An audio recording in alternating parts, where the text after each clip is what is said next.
Hello স্নেহের ছাত্ররা, আজকে আমি যে বিষয় নিয়ে তোমাদের সামনে আলোচনা করব সেটা হলো ক্লাস 8 এর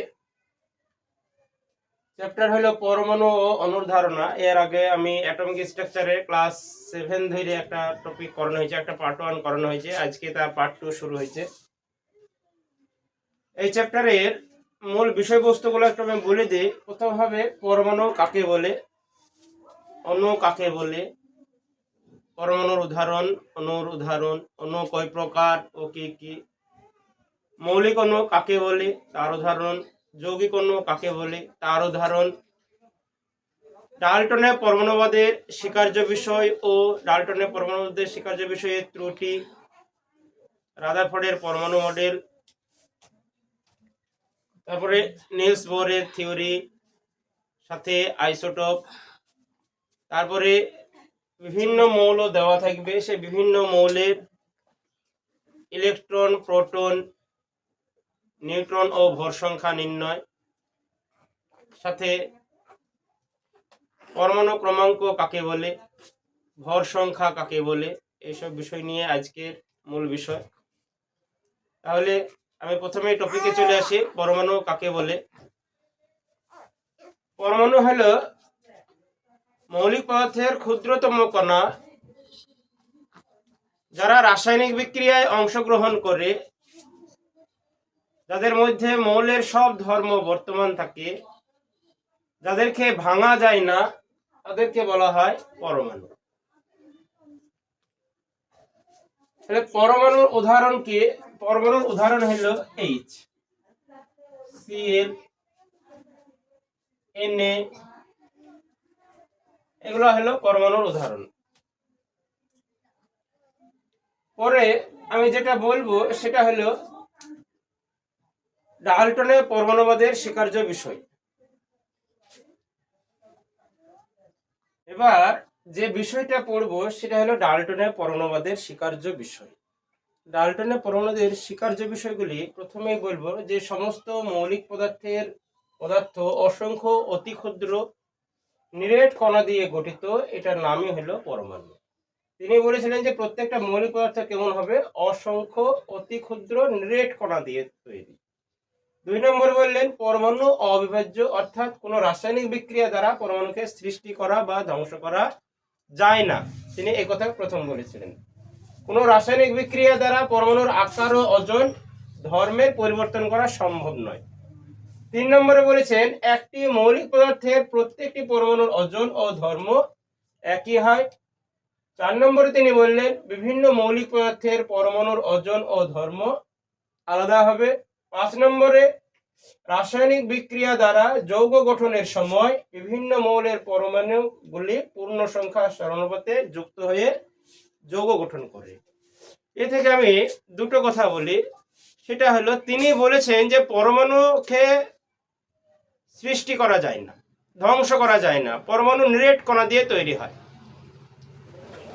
আর একই পদার্থ দিয়ে যদি মৌলগুলা গঠিত হয় তাদের ভর ধর্ম একই হবে, আর যদি বিভিন্ন মৌলিক পদার্থ দিয়ে ওরা যদি যুক্ত হয় তাদের ভর ধর্ম আলাদা হবে। আবার রাসায়নিক বিক্রিয়ার সময় মৌলগুলা যুক্ত যখন হবে, রাসায়নিক বিক্রিয়ার সময় যৌগ গঠনের সময় বিভিন্ন মৌলের পরমাণুগুলো পূর্ণ সংখ্যার সরলানুপাতে যুক্ত হবে, পূর্ণ সংখ্যার সরলানুপাতে যুক্ত হয়ে যৌগ গঠন করবে। এটাই তিনি বললেন। এটা 1808 খ্রিস্টাব্দে জন ডাল্টন বলেছিলেন। 1808 খ্রিস্টাব্দে এই তত্ত্বটা দিয়েছিলেন মহান বিজ্ঞানী জন ডাল্টন। এবার যে টপিক হবে সেটা হলো ডাল্টনের স্বীকার্য বিষয়ের ত্রুটি। ডাল্টন তো বলে গেলেন যে পরমাণুকে ভাঙা যায় না, পরমাণুকে সৃষ্টি করা যায় না, পরমাণুর বেশিরভাগ স্থানই নিরেট, এ কথাটা তিনি বলেছিলেন। কিন্তু পরবর্তী ক্ষেত্রে বিজ্ঞানীরা বললেন যে পরমাণু অবিভাজ্য কণা। এ কথাটা ভুল, কারণ পরমাণুকে ভাঙা যেছে। পরমাণুকে ভেঙে কি পাওয়া গেল? পরমাণুকে ভেঙে পাওয়া গেছে ইলেকট্রন, পরমাণুকে ভেঙে পাওয়া গেল ইলেকট্রন, প্রোটন আর নিউট্রন। পরমাণুকে ভেঙে পাওয়া গেছে। তাহলে আমি 1 নম্বরে কি বলবো, ডাল্টনের বিষয়ের ত্রুটি কি? পরমাণু অবিভাজ্য কণা। ডাল্টনের এই সিদ্ধান্ত বর্তমানে সঠিক নয়। এটাকে ভেঙে 3টে আদি কণা পাওয়া গেছে, সেটা হলো ইলেকট্রন, প্রোটন আর নিউট্রন। 2 নম্বরে বলবো যে ডাল্টন বলেছিলেন, মানে ডাল্টন তো মেইনলি পরমাণুর কথা বলেছিলেন, এখানে অণুর কথা বলেননি। সেই হিসাবে ডাল্টন পরমাণু কল্পনা করলেও মৌলিক ও যৌগিক অণুর তিনি ধারণা দেননি, অণুর সম্বন্ধে কোনো কথা বলেননি। তাই তিনি পরমাণুকে বলেছিলেন যে, মানে পরমাণুকে যৌগের ক্ষুদ্রতম কণা হিসেবে চিহ্নিত করেছেন। 3 নম্বরে ডাল্টন বলেছিলেন যে একই মৌলিক পদার্থের পরমাণুর ভর ও ধর্ম একই হবে, কিন্তু আইসোটোপ আবিষ্কারের পর জানা গেল, আইসোটোপ আবিষ্কারের পর এটা ভুল প্রমাণিত হয়েছে, যে বর্তমানে কি জানা গেল যে একই মৌলিক পরমাণুগুলির ওজন ও ধর্ম আলাদা হতেও পারে। 4 নম্বরে যেটা বলবো সেটা হলো গ্যালোসাকের গ্যাস আয়তন সূত্র, যেটা সেটা ডাল্টনের পরমাণু দ্বারা ব্যাখ্যা করা যায় না। এটা হলো ডাল্টনের স্বীকার্য বিষয়ের ত্রুটি। এবার যে টপিকটা হবে, সেই টপিকটা হবে ইলেকট্রন, প্রোটন আর নিউট্রনের চার্জ, সাথে কোথায় এদের অবস্থান আর কে আবিষ্কার করেছেন। ইলেকট্রনের চার্জ নেগেটিভ, প্রোটনের চার্জ পজিটিভ, নিউট্রনের নিস্তড়িত। এবার ইলেকট্রনের আধান হলো 1.6 × 10⁻⁻19 কুলম্ব। প্রোটনের চার্জ হবে -1.6 × 10⁻19 কুলম্ব, আর নিউট্রনের তো 0, নিস্তড়িত। ইলেকট্রন সর্বদা বাইরে অবস্থান করে, প্রোটন ভিতরে অবস্থান করে, নিউট্রনটাও ভিতরে অবস্থান করে।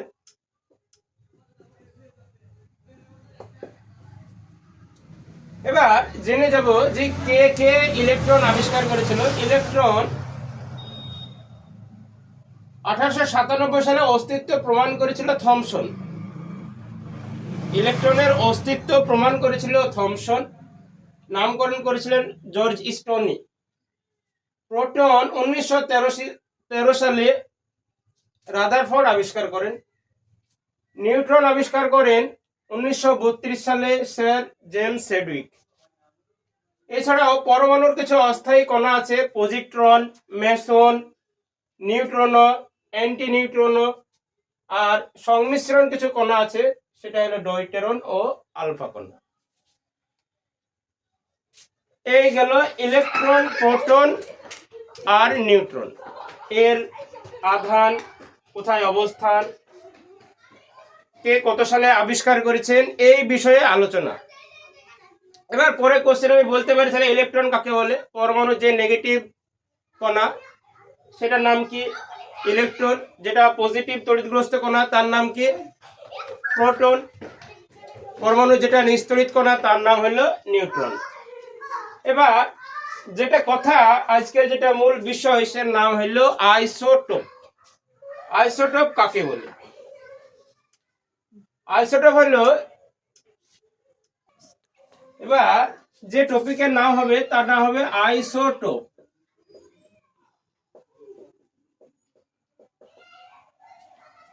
আইসোটোপ কাকে বলে? যেসব মৌলের ভর সংখ্যা আলাদা কিন্তু পরমাণু সংখ্যা এক। কি বললাম? যেসব মৌলের পারমাণবিক সংখ্যা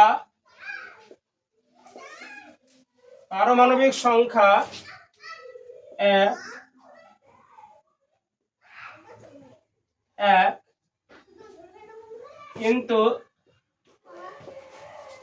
ভর সংখ্যা আলাদা।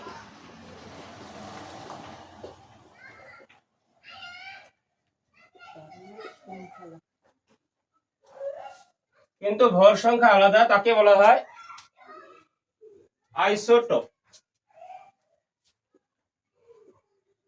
তাকে বলে আইসোটোপ।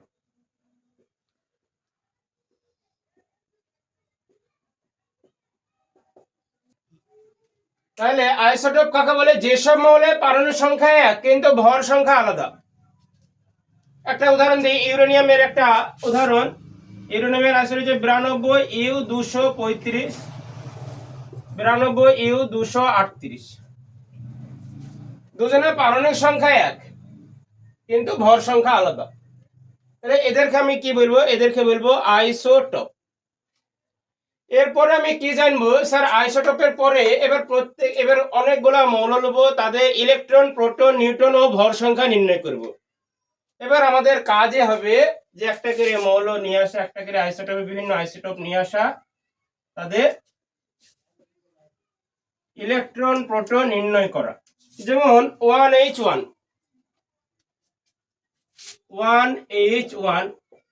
এই সম্বন্ধে আমি দুটো কথা বলে দিই। সেটা হলো যে পারমাণবিক সংখ্যা কাকে বলে। প্রথম, পারমাণবিক সংখ্যা কাকে বলে?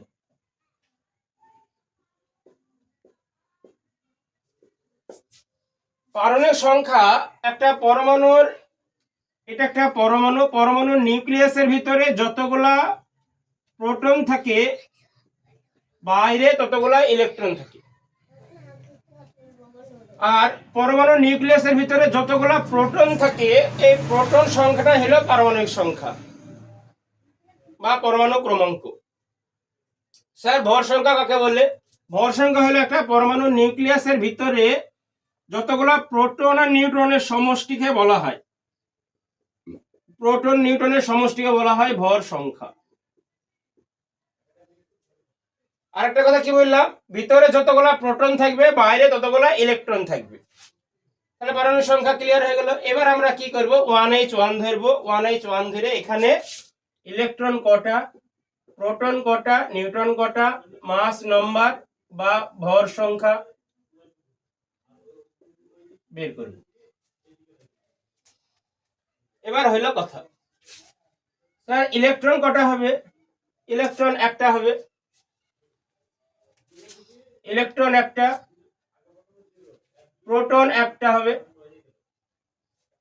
এবার আমি কি করলাম যে যতগুলা আমি কি বলেছি যে প্রোটন যতগুলা হবে, ইলেকট্রন ততগুলা হবে। তাহলে আমি ইলেকট্রন একটা করেছি, প্রোটন একটা। তাহলে নিউট্রন কিভাবে বের করব? আগে মাস নাম্বার লিখে নিই। এটা মাস নাম্বার, ভর সংখ্যা। এই মাস নাম্বার থেকে প্রোটন নাম্বার যদি বাদ দেওয়া হয়, তাহলে হয় নিউট্রন সংখ্যা। 1 - 1 হলো। কোশ্চেন এমন কোশ্চেন হতে পারে যে এমন একটা হাইড্রোজেনের আইসোটোপের নাম লিখো যেখানে নিউট্রন সংখ্যা 0 হয়। কোশ্চেন এমনও হতে পারে যে হাইড্রোজেনের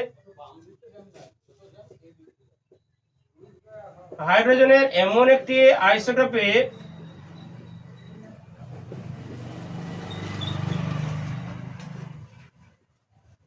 নাম লেখো যেখানে নিউট্রন সংখ্যা 0, মানে নিউট্রন সংখ্যা নাই, নিউট্রন নাই। এটাকে বলা হয় সাধারণ হাইড্রোজেন। 1H1 কে বলা হয় সাধারণ হাইড্রোজেন। আমি 1H1 লিখে দিলাম সাধারণ হাইড্রোজেন। সাধারণ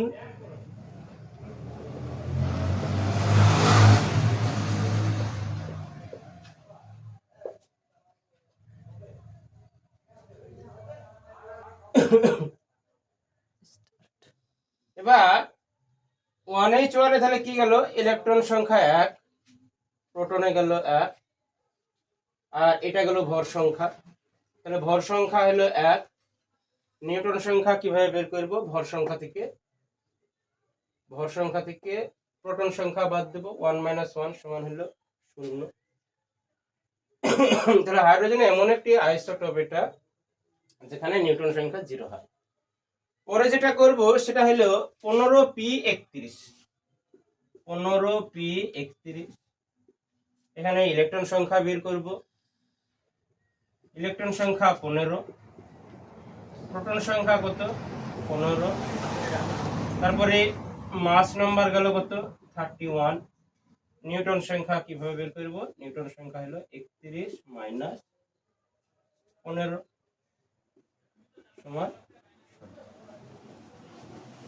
পরে আসবে 6C12, 6C12, 6C12তে কি করব, এখানে ইলেকট্রন বের করব, প্রোটন বের করব, নিউট্রন বের করব, মাস নাম্বার বের করব। এখানে ইলেকট্রন হলো 6টা, প্রোটন হলো 6টা, নিউট্রন হলো 12 মাইনাস 6, আর মাস নাম্বার হলো 12। এটা গেল 6C12। এবার আমি যেটা বলবো সেটা হবে 8 ও 16।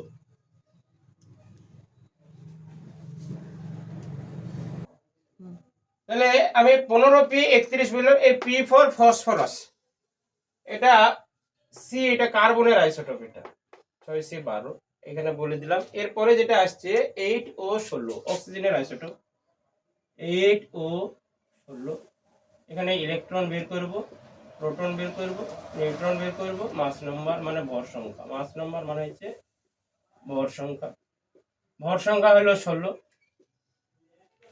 ইলেকট্রন হলো 8, ইলেকট্রন সংখ্যা সমান প্রোটন সংখ্যা হয়।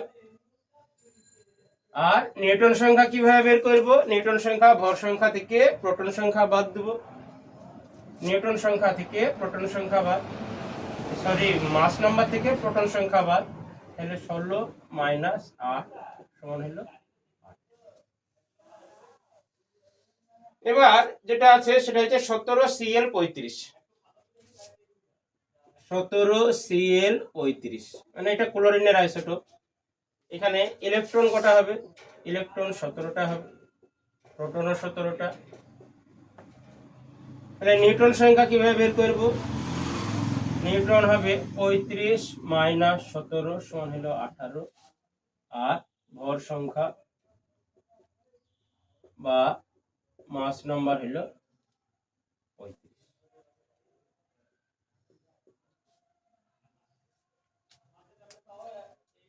এটা গেল। যে আইসোটোপটা লিখবো সেটা হলো 92U235, 92U235, এটা একটা ইউরেনিয়ামের আইসোটোপ। এটা এখানে বের করি ইলেকট্রন কটা, প্রোটন কটা, নিউট্রন কটা, ভর সংখ্যা কত।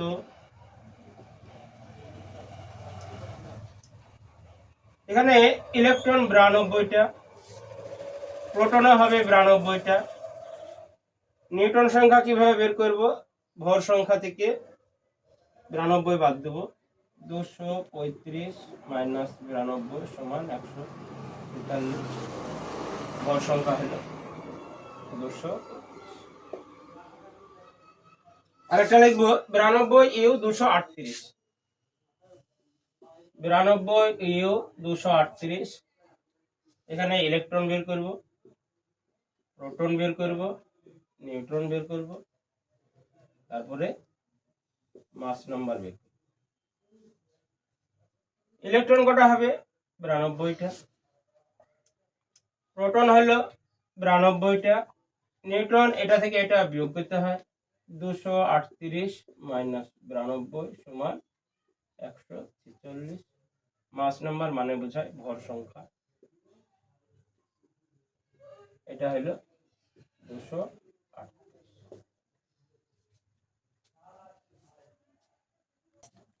এবার যেটা করব 14, এটা সিলিকন, এটা SI সিলিকন 28, এটা কি করব, ইলেকট্রন বের করব, প্রোটন বের করব, নিউট্রন বের করব, আর মাস নাম্বার বের করব।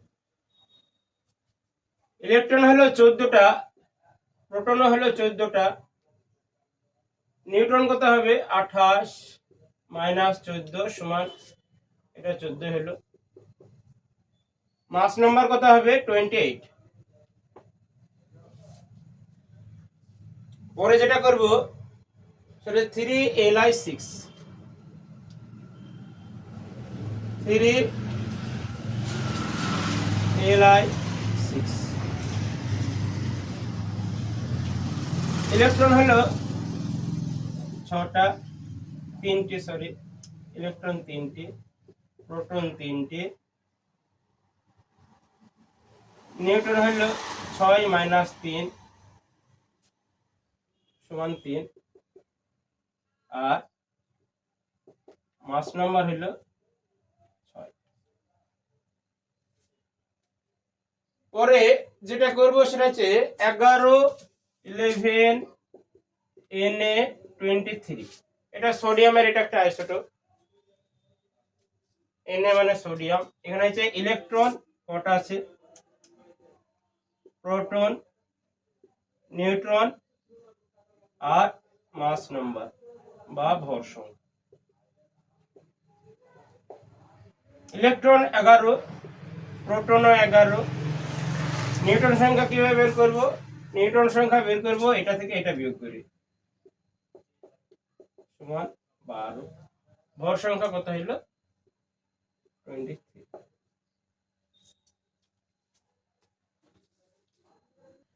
এরপরে যেটা আছে সেটা হলো ম্যাগনেসিয়ামের একটা আইসোটোপ।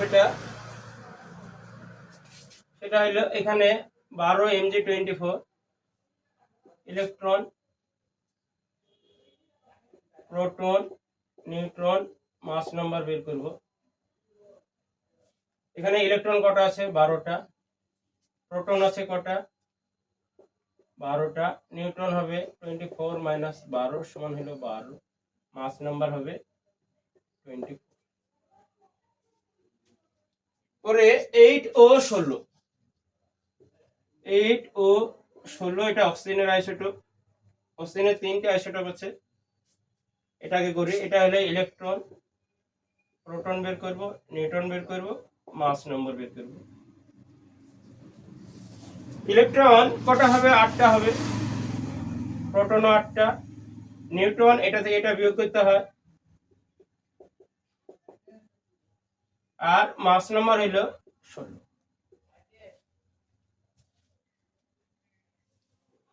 তারপর আছে 8 ও 17। এটা একটা অক্সিজেনের আইসোটোপ। ইলেকট্রন হলো 8টা, প্রোটনও 8টা, নিউট্রন হলো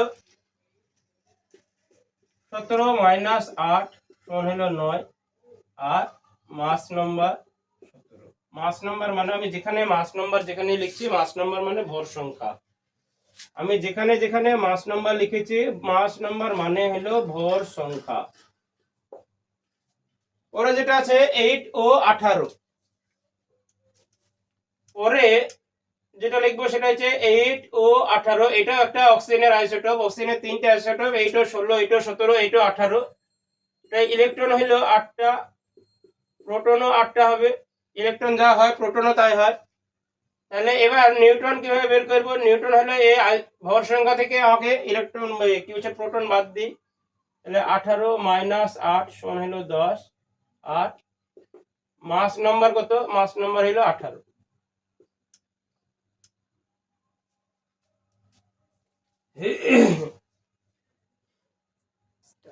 এবার হাইড্রোজেনের 3টি আইসোটোপ আছে, 1H1। এখানে ইলেকট্রন, প্রোটন, নিউট্রন, মাস নাম্বার বের করব। তারপর আছে 1H2। এখানে বের করব 1H3। এখানে ইলেকট্রন, প্রোটন, নিউট্রন, এখানে মাস নাম্বার বের করব। ইলেকট্রন কটা হবে? এখানে একটা হবে। প্রোটনও একটা হবে। নিউট্রন কটা হবে? 3 মাইনাস 1 সমান 2টা। মাস নাম্বার হলো 3। এখানে ইলেকট্রন বের করব। ইলেকট্রন হলো একটা, প্রোটনও একটা, নিউট্রন কত হবে? 2 মাইনাস 1। আর মাস নাম্বার কিভাবে বের করব? মাস নাম্বার তো দেওয়া আছে 2। এখানে ইলেকট্রন একটা, প্রোটন হবে একটা, নিউট্রন হবে 1 মাইনাস 1 সমান 0। মাস নাম্বার 1। এই গেল আজকে কয়েকটা বিষয়। সেটা হলো পরমাণু কাকে বলে, অণু কাকে বলে, অণু কয় প্রকার, এগুলো বলা হয়নি, এগুলো বলবো। আইসোটোপ সম্বন্ধে সংক্ষিপ্ত আলোচনা গেল। ডাল্টনের পরমাণুবাদ বলা হয়েছে, ডাল্টনের পরমাণুদের স্বীকার্য বিষয় বলা হয়েছে, সাথে সাথে বলা হয়েছে ত্রুটি বলা হয়েছে।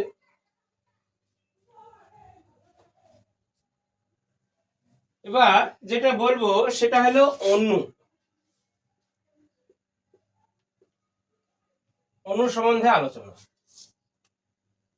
অণু ধারণা নিয়ে আসেন এমিলিও অ্যাভোগাড্রো। ডাল্টনের পরমাণুকে সংশোধন করে নিয়ে আসে এমিলিও অ্যাভোগাড্রো।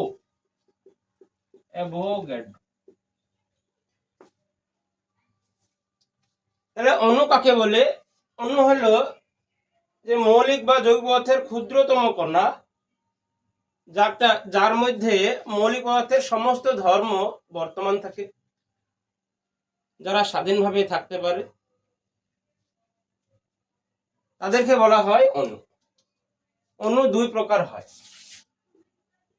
এটা হলো মৌলিক অণু, এটা হলো যৌগিক অণু। যৌগিক অণু, এটা হলো মৌলিক অণু। মৌলিক অণু কাকে বলে? মৌলিক অণু হলো সেই সব অণুগুলা যেগুলি একই পদার্থ দিয়ে তৈরি হয়, একই মৌল পরমাণু দ্বারা গঠিত হয়, তাদেরকে বলা হয় মৌলিক অণু। যেমন H2, দুটো H মিলে তৈরি হচ্ছে। যৌগিক অণু কোনগুলা? মৌলিক অণু আরেকটা উদাহরণ হচ্ছে Cl2, দুটো Cl মিলে তৈরি হয়েছে। যারা একই মৌলের পরমাণু দ্বারা গঠিত হবে সেই সমস্ত অণুকে বলবো মৌলিক অণু। আর যৌগিক অণু হবে সেই সমস্ত অণু যেগুলি একের অধিক পরমাণু দ্বারা গঠিত হবে। একের অধিক পরমাণু দিয়ে যদি গঠিত হয়, যেমন NH3, H2O, এখানে একের অধিক কি আছে? এখানে নাইট্রোজেন আছে, হাইড্রোজেন আছে। আর এখানে কি আছে? এখানে জলের অণুতে কি আছে? এটা অ্যামোনিয়ার সংকেত। এটা অ্যামোনিয়াতে কি আছে? নাইট্রোজেন আছে, হাইড্রোজেন আছে। এটা একটা জলের অণু, জলেতে কি আছে? হাইড্রোজেন আছে, অক্সিজেন আছে। এটা হলো যৌগিক অণু। তাহলে অণু কয় প্রকার বললাম? অণু দুই প্রকার, মৌলিক অণু, যৌগিক অণু। মৌলিক অণুর উদাহরণ এটা, যৌগিক অণুর উদাহরণ এটা। এবার যে টপিক পড়াবো সেটা হলো রাদারফোর্ডের পরমাণু মডেল। রাদারফোর্ডের পরমাণু মডেলটা আলফা কণার পরীক্ষার ভিত্তিতে 1911 খ্রিস্টাব্দে রাদারফোর্ড পরমাণু গঠনের একটা চিত্র তুলে ধরেছিলেন, যেটাকে বলা হয় রাদারফোর্ডের পরমাণু মডেল। এই মডেলের দুটো অংশ। এখানে পরমাণুর ভিতরে মাঝে এখানে একটা নিউক্লিয়াস থাকে, ভিতরে যেটা থাকে, এখানে প্রোটন আর নিউট্রন থাকে।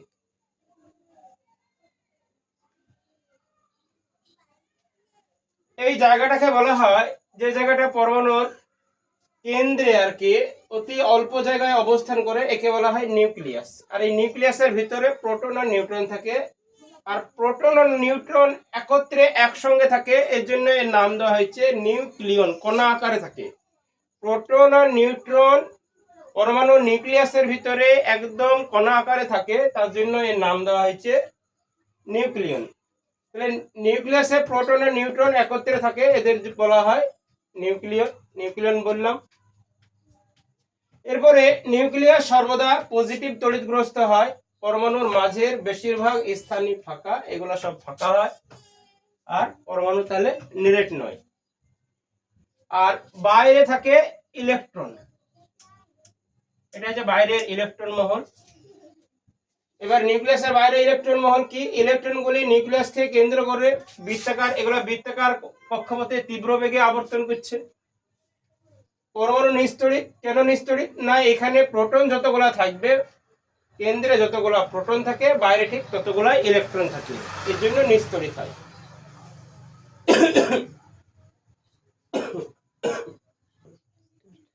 রাদারফোর্ডের পরমাণু মডেলের তাহলে দুটো অংশ পেলাম। একটা কি পেলাম?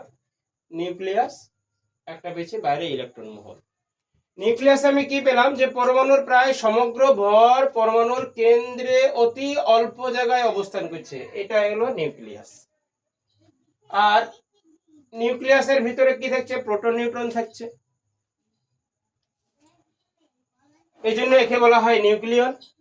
আর নিউক্লিয়াস সর্বদা তড়িৎগ্রস্ত হয়, পজিটিভ তড়িৎগ্রস্ত। এই জন্য পরমাণুর বেশিরভাগ স্থান ফাঁকা, সেই জন্য এটা কি নয়, নিরেট নয়। বাইরে ইলেকট্রন মহল পাওয়া গেল। ইলেকট্রন মহলে কি পাওয়া গেল, যে ইলেকট্রনগুলি তাদের বৃত্তাকার কক্ষপথে আবর্তন করছে। আর পরমাণুর যে নিউক্লিয়াস, পরমাণু নিস্তড়িত কেন, পরমাণু নিস্তড়িত এই জন্য যে ভিতরে যতগুলা প্রোটন থাকছে বাইরে ঠিক ততগুলা ইলেকট্রন থাকছে, এই জন্য পরমাণু নিস্তড়িত হয়। এটা গেল রাদারফোর্ডের পরমাণু মডেলের মূল বিষয়বস্তু। এরপর আছে নিলস বোরের মতবাদ। এবার যে বিষয়টি হবে সেটি হবে বোরের পরমাণু মডেল। রাদারফোর্ডের কিছু ত্রুটি সংশোধন করে এই বিজ্ঞানী আবার নতুন একটা থিওরি নিয়ে আসেন। 4টে থিওরি আছে এখানে বোরের পরমাণু মডেলে। প্রথম হচ্ছে যে পরমাণুর ভিতরে ইলেকট্রনগুলি নির্দিষ্ট কতকগুলি কক্ষপথে আবর্তন করে, যারা কোনো শক্তি বিকিরণ করে না।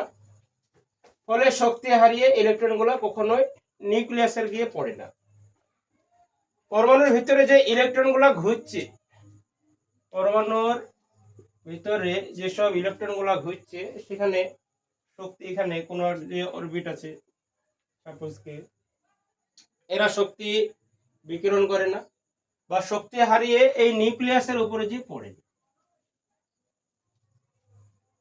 সেই জন্য এই অরবিটটাকে বলা হয়েছে, বা আবার যেটা আছে এই অরবিট গুলাকে বলা হয় সুস্থির কক্ষপথ।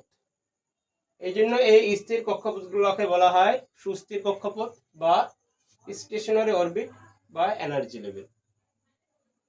পরে নিউক্লিয়াসের সব থেকে কাছে অবস্থিত কক্ষপথে ইলেকট্রনের শক্তি কম হবে, দূরে থাকলে ইলেকট্রনের শক্তি বেশি হবে। মানে নিউক্লিয়াসের কাছে যে সমস্ত কক্ষপথগুলো আছে সেই কক্ষপথে কি হবে, কাছে যেটা আছে সেখানে ইলেকট্রনের শক্তি, নিউক্লিয়াসের সব থেকে কাছে যারা অবস্থিত হবে সেখানে কক্ষপথে ইলেকট্রনের শক্তি কি হবে, সব থেকে কম হবে। আর যদি দূরে থাকা যায় সেখানে কি হবে, ইলেকট্রনের শক্তিটা মোর দেন বেশি হবে। নিম্ন শক্তি স্তরে অবস্থিত ইলেকট্রনগুলি প্রয়োজনীয় শক্তি সংগ্রহ করে উচ্চ শক্তি স্তরে যেতে পারে। তেমনি উচ্চ শক্তি স্তরে অবস্থিত ইলেকট্রনগুলি শক্তি বিকিরণ করে কোথায় আসতে পারে, আবার নিম্ন শক্তি স্তরে আসতে পারে। এটা গেল বোরের পরমাণু মডেল। এরপরে যেটা আসছে আধুনিক পরমাণুর গঠন চিত্র আসছে, আপনারা দেখতে থাকুন। এবার পরমাণুর আধুনিক গঠন চিত্র বলবো। পরমাণুর আধুনিক গঠন চিত্রতে কি কি পাওয়া যাবে, যে পরমাণু মূলত প্রোটন, ইলেকট্রন আর নিউট্রন দ্বারা গঠিত হয়। একটা পরমাণু নিউক্লিয়াস, এটা এখানে প্রোটন নিউট্রন থাকে আর বাইরে ইলেকট্রন। এটা প্রোটন, নিউট্রন, ইলেকট্রন দ্বারা গঠিত হয়। 2 নম্বর বললাম পরমাণুর কেন্দ্রে থাকে নিউক্লিয়াস। এটা নিউক্লিয়াস কি দ্বারা গঠিত হবে, প্রোটন, নিউট্রন দ্বারা। এটা সর্বাপেক্ষা ভারী অংশ হয়, এই জন্য নিউট্রন থাকার জন্য নিউট্রন ভারী অংশ। এবার ইলেকট্রনগুলি নিউক্লিয়াসকে কেন্দ্র করে 7টি স্থির শক্তির নির্দিষ্ট কক্ষপথে ঘুরে বেড়ায়। এর বাইরে ইলেকট্রন মহল থাকে, এরকম করে ইলেকট্রন মহল থাকে। এটাকে বলা হয় কি, এটা এল, এটা এম, এটা এন, এটা ও, এটা পি, এটা কিউ। এখানে এন এর মান 1, এখানে এন এর মান 2, এন এর মান 3, এন এর মান 4, এন এর মান 5, এন এর মান 6, এন এর মান 7। এগুলো সব অরবিট, এগুলো সব অরবিট। ইলেকট্রনগুলি নিউক্লিয়াসকে কেন্দ্র করে 7টি স্থির শক্তির নির্দিষ্ট কক্ষপথে ঘুরে বেড়ায়। এদের বলা হয় স্থির কক্ষপথ। এগুলোকে স্থির কক্ষপথ বলছে বা স্টেশনারি অরবিট বলছে। এবার এই প্রতিটি অরবিটে কটা করে ইলেকট্রন থাকবে সেটা নির্ণয়ের সূত্র হচ্ছে 2n²। এই অরবিটে কটা ইলেকট্রন থাকতে পারে, 2 × 1 n এর মান 1, তাহলে কত হয়ে গেল, 2 × 1 মানে হলো তাহলে কে কক্ষে কটা হলো, 2টো। তাহলে কে কক্ষে নির্ণয়ের সূত্র কি, 2 × 1² হলো 2টো। এল কক্ষে কি হবে, এল কক্ষে n এর মান 2, 2 ইন্টু 2 এর স্কোয়ার 2 গুণিত 4 সমান হলো 8। তাহলে এখানে 8টা হলো। এখানে কটা হবে? m 2 ইন্টু 3 এর স্কোয়ার 2 গুণিত 3 এর স্কোয়ার হলো 9, 9 গুণে 18। তাহলে এটা হলো 18টা। তাহলে n হবে এখানে 2 গুণিত 4 এর স্কোয়ার 2 গুণিত 16 16 32। এরকম ভাবে প্রতিটা অরবিটে যেগুলা ইলেকট্রন থাকবে সেগুলা প্রতিটা কক্ষপথে কতগুলা ইলেকট্রন থাকতে পারে তা নির্দিষ্ট। আর এটা 2n স্কয়ার দিয়ে সব বের করলাম। এবার প্রতিটি কক্ষপথের শক্তি নির্দিষ্ট। সাধারণত ইলেকট্রনের যে কক্ষপথ নিউক্লিয়াসের কাছে থাকবে তার শক্তি কম হবে দূরে থাকলে তার, এবং যে কক্ষপথ নিউক্লিয়াস থেকে দূরে থাকবে তার শক্তি সর্বদাই বেশি হবে, এটা স্বাভাবিক। নিউক্লিয়াসের যদি কাছে থাকে তার শক্তি কম হবে, নিউক্লিয়াস থেকে দূরে থাকলে তার শক্তি বেশি হবে। এটা হলো পরমাণুর আধুনিক গঠন চিত্র।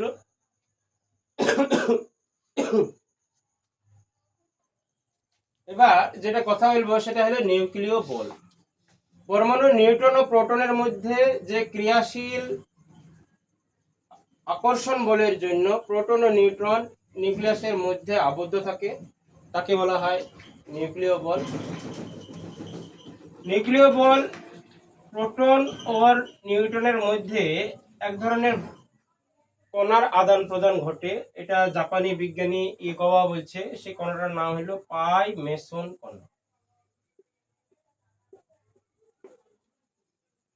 এই পাই মেসন কণার জন্য নিউক্লিয় বলের সৃষ্টিটা হয়। আমি আরেকবার বলে দিচ্ছি যে পরমাণু নিউক্লিয়াসের ভিতরে প্রোটন আর নিউট্রনের মধ্যে একটা পাই মেসন কণা উৎপত্তি হয়।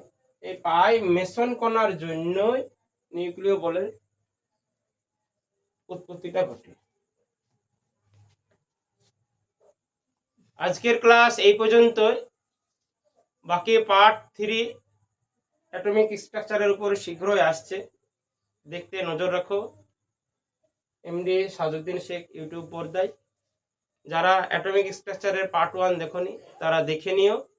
আর সাথে সাথে নিটের উপরে অল অ্যাবাউট নিট ও অল অ্যাবাউট আইএসআই এ সম্বন্ধে দুটো ভিডিও দেওয়া হয়েছে, যারা দেখোনি তারা দেখে নিও। Okay, thank you, best of lakh.